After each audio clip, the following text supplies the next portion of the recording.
If we look at basically any kind of chronic disease process, so any kind of illness your pet might have that isn't resolved completely, there are going to be links to poor gut health in that patient. So with every single patient treatment plan, I always start with gut health and and good nutrition.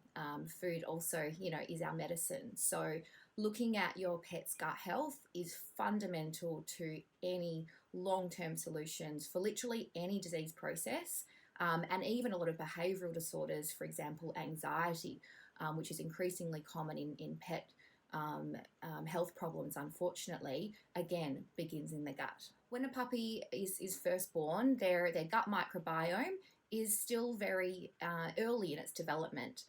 So, for example, it's very natural for puppies to eat poo, the fancy term being coprophagy. There's a natural instinct of theirs to know that they need to start faunating their gut microbiome with a whole lot of different good bacteria. They're also more likely to go and chew on sticks and, eat random things, all part of the natural process to have diversity in their gut microbiome. The gut microbiome is an ecosystem, and when a puppy's born, there's only maybe a few different species of bacteria and various different pathogens in there, which is why puppies are more prone to getting infections and so forth.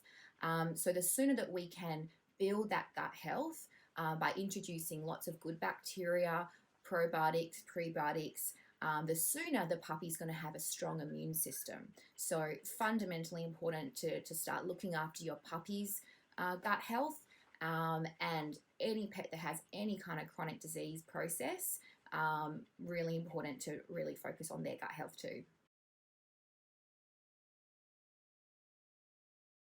Look, I mean, when we have poor gut health, we can see, like I said, pretty much any kind of chronic disease process. So if your pet has any kind of illness, we need to focus on the gut. Signs your pet might have a gut issue. Well, first of all, the obvious ones are gut signs. So any kind of diarrhea or even mucousy stools, whenever the poo isn't quite normal, if we're seeing a lot of gas production, burping, that is a sign of an unhealthy gut. Vomiting, obviously. So, there are gastrointestinal signs, but, any kind of disease process probably has an unhealthy gut microbiome. So really anything that's abnormal health-wise in your pet, we need to go back and look at what's happening in the gut microbiome. Yeah, so poor gut health, there's often it's also often multifactorial. So we always need to start with nutrition. Looking after cleaning up my patient's nutrition always comes first.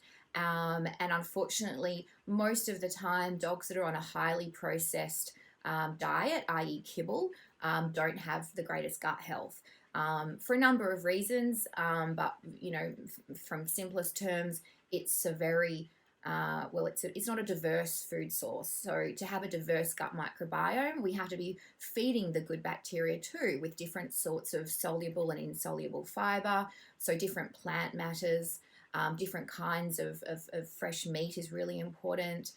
So in my opinion, a fresh meat and vegetable and organ meat diet is absolutely crucial to having great gut health. Just the one probiotic product isn't necessarily sufficient to help your dog's gut. There are so many different species of beneficial bacteria that are important for gut health. So one single probiotic product might not be enough. You might need to experiment with different species of bacteria, different types of prebiotics, and different types of food sources. For example, some dogs just don't tolerate some proteins until you find the right combination that's working for your dog.